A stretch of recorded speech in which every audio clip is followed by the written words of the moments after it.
सुंदर एपिसोड लेकर के हम आपके सामने प्रस्तुत हो रहे हैं कि भूत, वर्तमान और भविष्य की समीक्षा। भाई और बहनों, समीक्षा करना एक मूल्य है, समीक्षा करना एक गुण है।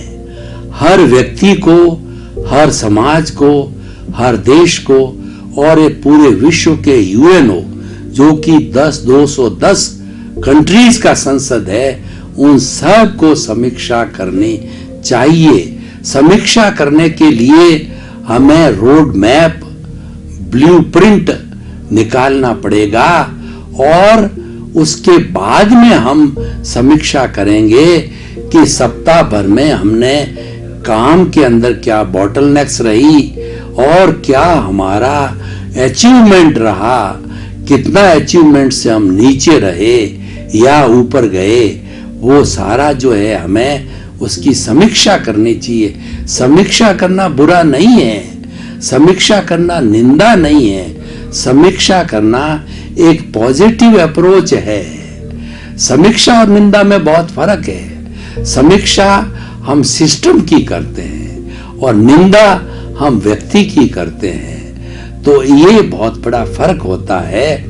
तो भाई और बहनों, सबसे पहले हम भूतकाल की समीक्षा करते हैं। जिस व्यक्ति का भूतकाल अच्छा रहा है, निश्चित रूप से वर्तमान उसका अच्छा होगा, क्योंकि भूतकाल का पुरुषार्थ आज का भाग्य बनता है और आज का भाग्य है वो आने वाले कार्यक्रम, आने वाले का पुरुषार्थ बनता है।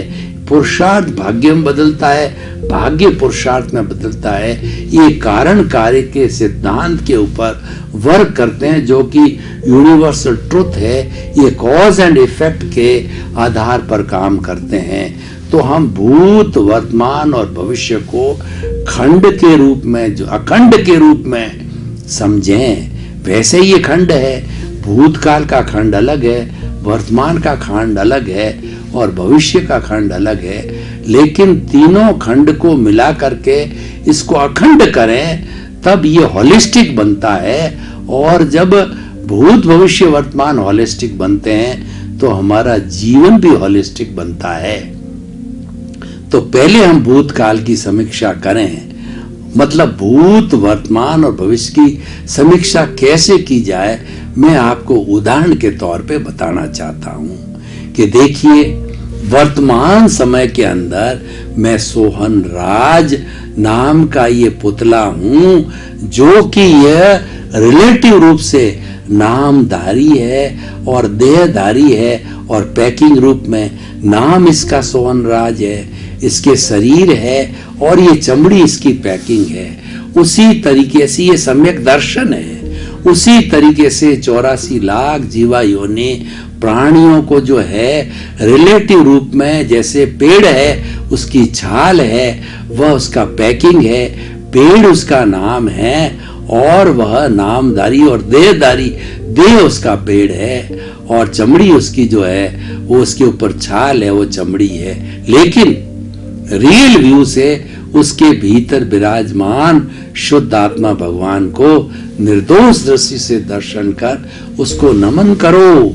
84 लाख जीवा योनि के प्राणी जो उत्पत्ति स्थान हैं और प्राणियों की संख्या, जीवित प्राणियों की संख्या असंख्य अनंत है, उन सब के भीतर में एक सा परमात्मा विराजमान है मूल रूप के अंदर। उसमें भूत में, भविष्य में, वर्तमान में हम समीक्षा करें तो कोई फर्क नहीं आता है। तो हमारे चेतन की तो ये समीक्षा हो गई, खाली इसको जो है हमें अपने ध्यान में रखना है। ये ध्यान में रखना रियल पुरुषार्थ है।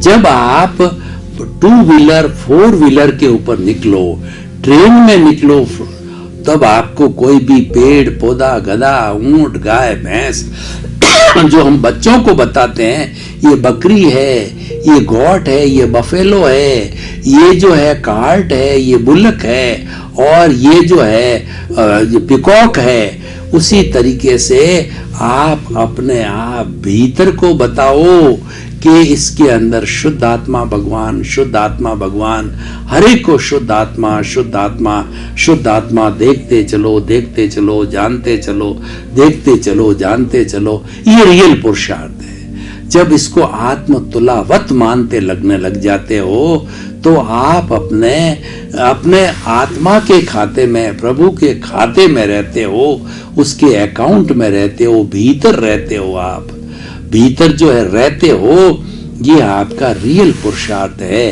चेतन के साथ रहना रियल पुरुषार्थ है, और शरीर जो जड़ है उसके साथ रहना, तन्मयाकार होना, ये रिलेटिव पुरुषार्थ है। मन वचन का, मैं बुरी प्रवृत्ति की बात नहीं करता हूं। बुरी प्रवृत्ति तो त्याज्य है। तीन चीजें हैं, एक तो गेय, हेर, उपादेय। तीन चीजों का हमेशा ध्यान रखो कि संसार के अंदर अच्छी चीज हो, बुरी चीज हो, सभी जानने योग्य है, उसको गेय कहते हैं। और फिर उसके बाद में ये आपने जान लिया, वेश्यालय जान लिया आपने, मदिरालय जान लिया आपने जेल को जान लिया, तो ये है, ये छोड़ने योग्य है। अब उपादेय को जानना लिया आपने कि सत्य बोलना उपादेय है, बोलना चाहिए। Honesty is the best policy, follow करनी चाहिए। और भोजन है, हमें हित मित रित रखना चाहिए, ये हमारा जो है उपादेय हो गया।